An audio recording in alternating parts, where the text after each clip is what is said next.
On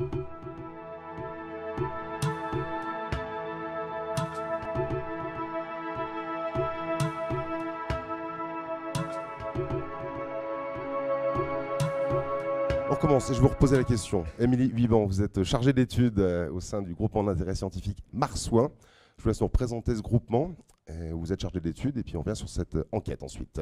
Donc Marsouin pour le Môle armoricain de recherche sur la société de l'information et les usages d'Internet.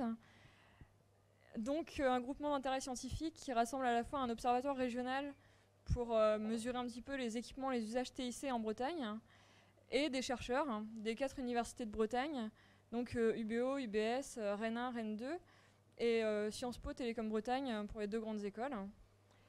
Et donc voilà, aujourd'hui pour vous présenter les résultats de l'enquête menée auprès des PME bretonnes sur leurs équipements usage TIC et également les équipements et usages en matière du web.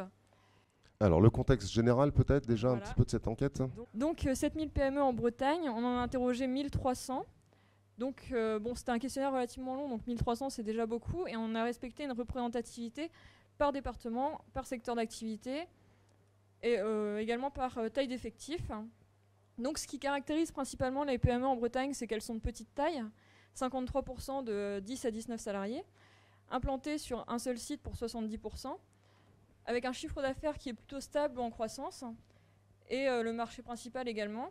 Donc on note qu'en période de crise, c'est plutôt pas mal. On est à environ 80% de PME qui sont plutôt à un chiffre d'affaires et un marché stable ou en croissance. Les équipements de ces technologies d'information et de communication. Donc comment sont équipées les PME? Donc on voit que les 3 principales évolutions concernent le site web avec une augmentation de 16 points pendant les 4 dernières années, le certificat électronique et les agendas partagés qui sont un outil relativement à la mode en ce moment. Donc les 4 premiers, ça concerne plutôt les fonctions de l'entreprise, donc le site web, les logiciels métiers, le certificat électronique et l'intranet. Alors à propos, et donc les 4 suivants concernent plutôt la coordination. Donc à propos des logiciels métiers, on peut se demander si on n'approche pas de l'asymptote, puisque aujourd'hui les PME qui sont concernées et intéressées par ce type d'outils en sont informées. C'est quelque chose qui est largement diffusé, et donc probablement que ça va aller de plus en plus à la baisse en termes de progression. Et par contre pour les certificats électroniques, on a un peu plus de la moitié des PME qui en sont équipées, une très forte progression, puisqu'il y a l'obligation de télédéclarer la TVA et l'obligation aussi de les utiliser pour les marchés publics électroniques. Et donc, quel marché pour ces certificats électroniques? Ce qu'on a pu relever, c'est que 38% des PME qui sont concernées par les marchés publics n'ont pas encore de certificat électronique. Donc, il y a clairement encore une forte progression sur ce point-là, puisque les PME qui n'ont pas encore compris que ça leur serait très utile vont bientôt, normalement, être obligées de s'y mettre. Alors ensuite, donc les 4 outils utiles à la coordination. Donc on a une importance croissante des TIC pour se coordonner avec les services de l'entreprise, mais qui reste encore minoritaire, puisque inférieur à 50% des PME. Donc ça progresse, mais ça n'y est pas encore. Les usages maintenant, les vocations un peu de ces différentes techniques. Donc ensuite, comment ils sont équipés, comment ils l'utilisent. Donc on leur a demandé s'ils faisaient des consultations bancaires en ligne, de la recherche d'informations, des commandes, des réservations, etc. Donc, ce qui est le plus répandu, c'est les consultations bancaires. Ça l'est à domicile, ça se transfère au monde de l'entreprise. Et ce qui est le plus minoritaire, c'est l'accès aux formations en ligne, avec 25% seulement. Donc ça, c'est minoritaire aussi bien dans l'artisanat que dans les PME. C'est pas en ligne qu'on va chercher les formations. Bon. Donc les consultations bancaires réalisées par 90% des PME. Là, on est typiquement dans un usage du Web 1, on est consommateur d'Internet. La recherche d'informations et la veille technologique qui reste mésestimée par un tiers des PME. Le décollage des achats et commandes en ligne qui a fortement progressé depuis 2008, donc une évolution dans les usages assez conséquente. Et l'accès au système informatique depuis l'extérieur, où là c'est typiquement un effet d'offre lié au développement des outils comme les smartphones, les clés 3G. Alors, autre usage, j'imagine la visioconférence, bien sûr. Voilà, la visioconférence qui s'est aussi développée, mais qui est seulement présente dans 8% des PME bretonnes. Donc c'est quelque chose qui est très très récent, qui démarre seulement. Et donc 60% des PME qui en possèdent, c'est seulement depuis 2 ans. Donc les 8% des PME équipées, c'est plutôt les lead users qui sont assez avancés en termes d'usage TIC. Et les PME qui se sont équipées sont celles qui ont un chiffre d'affaires élevé ou en croissance, un nombre conséquent de salariés diplômés du supérieur, qui sont impliqués dans l'innovation et qui ont des personnes compétentes en informatique parmi leur personnel. Donc voilà, un décollage très tardif, et si ça doit se développer, ça serait lié à un effet réseau, puisque ceux qui sont équipés vont vouloir l'utiliser avec leurs partenaires voudront également l'utiliser avec leurs partenaires, et ainsi de suite. Donc on peut imaginer que ça sera amené à se développer, mais sur le long terme.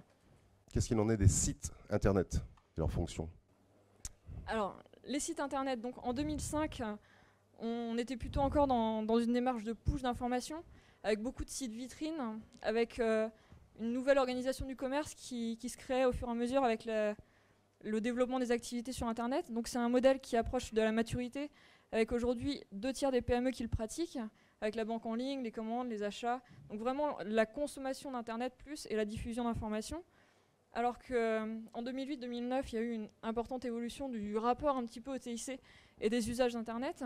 Donc maintenant, on entre de plus en plus dans du pool d'informations, avec le développement du crowdsourcing, du SAV, des retours d'utilisateurs, d'expériences utilisateurs en ligne, et les usagers qui deviennent vraiment une source d'information et d'innovation pour les entreprises. Donc c'est un modèle en cours de développement, et donc ce que disent les chiffres, c'est que c'est à peu près 20 à 30% des PME qui commencent, et donc on le voit à travers les fonctions qui sont présentes sur les sites internet, dans nos enquêtes. Donc avec les PME qui ont un site, c'est toujours en développement constant. Et voilà, aujourd'hui 2/3 des PME ont un site internet, qui reste quand même souvent un site vitrine. Et l'ancienneté moyenne des sites va en augmentant, naturellement, mais ce qui est intéressant, c'est de noter que le nombre de fonctions présentes sur le site augmente aussi au fur et à mesure qu'il est ancien. Donc il se développe avec le temps. Et donc, les fonctions qui sont présentes, on a donc la présentation de l'entreprise, ça s'impose évidemment. Le recueil d'informations sur les visiteurs qui connaît une très forte augmentation depuis 2008, où là c'est vraiment dans la stratégie de pool d'informations, avec aujourd'hui 1/3 des PME. La diffusion des offres d'emploi, une entreprise sur 5, un moteur de recherche, l'extranet. La newsletter, un petit peu pour fidéliser un petit peu, et c'est un petit plus quand même par rapport à un simple site internet qui diffuse l'information. Là, on va vraiment à la rencontre de l'utilisateur à travers la newsletter. Les achats en ligne qui sont plus développés dans le commerce, ça va de soi. Et la foire aux questions, qui là a connu une très forte augmentation au fil du temps, et donc de plus en plus, et qui s'inscrit vraiment dans cette stratégie de pool d'informations. Et donc une vocation avant tout informationnelle des sites, puisque 46% restent des sites vitrines qui présentent seulement l'entreprise. Et donc le web marketing. Le web marketing et le référencement du site. Puisqu'on a un site internet, il a des fonctions, comment on fait pour essayer de le rendre visible? Donc 30%, c'est le référencement naturel ou organique. Donc c'est celui qui va le plus de soi, le plus accessible. Il y en a 5% qui le font par une démarche de campagne promotionnelle via des liens sponsorisés diffusés sur des sites internet. 8% ont utilisé les deux, donc c'est des entreprises qui sont déjà un petit peu plus dans une démarche très volontaire pour diffuser leur information. Et 57%, donc plus de la moitié, n'ont pas du tout utilisé ces méthodes pour référencer leur site. Et 36% des PME, sont un peu plus d'un tiers, ont fait appel à une agence de web marketing. Donc là, ça traduit vraiment l'image pour ces PME, la présence pour ces PME d'une stratégie pour l'image de leur entreprise, puisqu'ils nous ont vraiment beaucoup investi dans leur image en ligne. Les réseaux sociaux, bien évidemment, autre axe de développement, ça doit marcher ça. Ça débute, seulement 16% des PME sont présentes sur les réseaux sociaux. Seulement. Donc on est dans le pool d'information qui se développe seulement depuis 2008-2009 et qui commence à se voir en 2012 avec 20 à 30% des PME. Donc là 16% des PME sont présentes sur les réseaux sociaux et principalement sur Facebook. 86% des PME qui sont sur les réseaux sociaux c'est sur Facebook, 32% sur Twitter. Et on s'y connecte assez fréquemment puisque 46% c'est au moins une fois par semaine et les 40% restants c'est au moins une fois par mois. C'est important de s'y connecter souvent. Et pour Twitter, c'est 19% qui s'y connectent au moins une fois par semaine. Ensuite, Viadeo est le réseau professionnel le plus répandu un petit peu avant LinkedIn. Et donc, c'est un phénomène très récent qui devra connaître une progression également. Ça s'inscrit dans la stratégie de web marketing, de développement de son image en ligne. Quel impact les TIC ont sur les entreprises, voilà. Justement? Donc, l'impact des TIC perçu par les entreprises, ce n'est pas l'impact mesuré. L'impact mesuré, d'ailleurs, on va y travailler en ce moment au sein de l'Observatoire. Et donc, l'impact perçu par les PME, c'est avant tout sur la circulation de l'information, avec les partenaires en interne, Mais l'impact très positif, c'est sur la circulation de l'information. Ensuite, ce qui est important de noter sur ce graphique, c'est que si on cumule la barre bleue de très positif à la barre rouge de positif, on obtient toujours un pourcentage supérieur à la barre verte, aucun impact, même si elle est cumulée avec un impact très négatif ou impact négatif. D'ailleurs, on n'a pas d'impact très négatif, c'est négatif ou ne sait pas. Donc les PME qui investissent le plus dans les TIC sont celles qui perçoivent le plus d'impact sur chacun des 8 proposés. Et ce qui est important de noter, c'est que sur la réduction des coûts ou sur l'amélioration du chiffre d'affaires, on a toujours 35%, donc près d'un tiers des PME, un peu plus d'un tiers même, qui ne perçoivent pas d'impact des TIC sur leur activité. Donc bon, c'est un petit peu dommage. Et ça se voit aussi sur l'évolution de l'impact perçu, puisque donc la bonne nouvelle, c'est qu'au fur et à mesure des années, on a eu une augmentation de l'impact très positif ou faiblement positif qui est perçu. Donc de plus en plus, on trouve ça positif, aussi bien sur le chiffre d'affaires que sur la réduction des coûts, et une diminution donc en conséquence de aucun impact perçu, mais toujours à peu près 30% des PME qui ne perçoivent pas d'impact de leur investissement TIC sur la réduction des coûts ou sur l'augmentation de leur chiffre d'affaires. Parce qu'en même temps, l'impact est indirect et donc plus difficilement perceptible. Et donc, je termine avec les projets d'investissement des PME. Donc, 26% des PME pensent que c'est indispensable d'investir dans les TIC pour conserver leur marché. C'est plus qu'en 2008. En 2008, c'était 21%. Donc, il y a des projets d'investissement qui, a priori, sont croissants. Et donc 28% considèrent que c'est important, 27% souhaitable, 17% c'est sans importance. Ça reste quand même près de 20% qui considèrent que c'est sans importance. C'est toujours pas rien. Et donc je conclus. Avec 99% des PME qui sont équipées et connectées, donc aujourd'hui c'est devenu indispensable pour les PME. C'est pas possible d'être inséré dans le monde du travail et de ne pas être connecté et au moins consommateur d'Internet. Donc on a pu observer une démocratisation générale des usages du web, avec entre 2008 et 2012 plutôt une utilisation 1.0, une consommation d'Internet, avec le développement des sites et un petit peu du commerce électronique.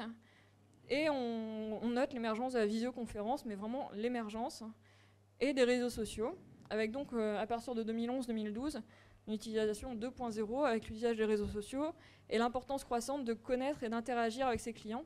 Donc les internautes qui sont source d'information et d'innovation pour la PME.